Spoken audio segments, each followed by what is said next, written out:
Jadi memang benar, sekarang itu sudah ada emulator Windows untuk Android ya. Ada Winator, ada Mobox gitu ya. Nah, tapi kalau dibilang apakah emulator ini sudah bisa menggantikan sebuah PC atau sebuah laptop gitu ya?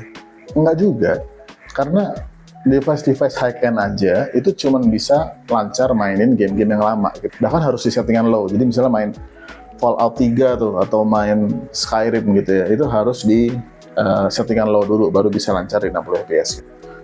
Nah, kalau game AAA yang high-end aja nih, itu paling cuma 15 fps, 20 fps ya. Kayak misalnya ini, saya pakai IN Odin 2. Ini device Android, pakai Snapdragon 8 Gen 2. Bukan flagship terbaru, tapi untuk saat ini, ya, ini masih tergolong high-end lah ya.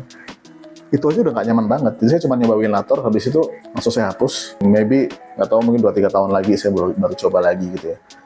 Itu udah nggak nyaman. Nah, ini ada sekelompok adik-adik yang menggunakan Helio G85 dan G99 ya, mostly memaksakan pakai Winator.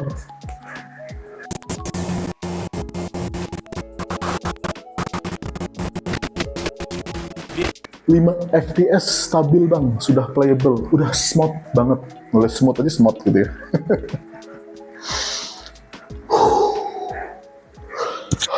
Jadi kalau kita balik ke tahun 90-an ya, waktu itu eranya PS1, di mana standar playable pada saat itu aja itu 24-30 fps, karena rata-rata game pada saat itu memang jalannya 24-30 fps gitu ya.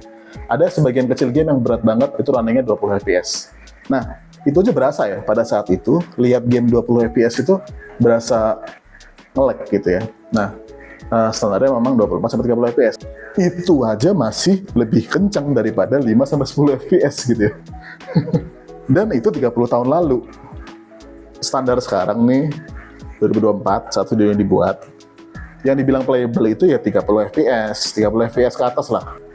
Kalau sekarang kita lihat game-game di Switch, itu aja orang-orang udah mulai gerah ya lihat 30 fps ya.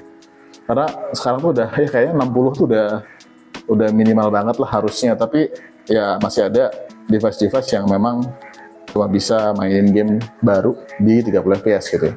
Cuman ya itu jadi standar playable-nya. Bukan 5 fps ya. Bukan 10 fps gitu ya. Nah, jadi buat yang pakai Helio G85 dan G99 gitu ya, tidak usah berkecil hati, nggak usah memaksakan diri lah main game triple PC gitu kan, yang ujung-ujungnya cuma dapat 5-10 fps gitu ya. Main aja emulator PS2 misalnya, yang mana G99 udah lancar kalau lo mainin emulator PS2, sesuai kapasitas aja lah. Masih banyak game yang bagus kok, game retro yang bagus tuh banyak banget, nggak usah khawatir gitu loh. Nggak usah malu juga lo main game-game lama, karena memang banyak game-game lama yang bagus, yang masih asik gitu ya. Nggak usah lah maksain itu. Pakai Winator, dapat 5 fps, smooth, stabil, playable. Oke. Jangan lupa follow dulu guys.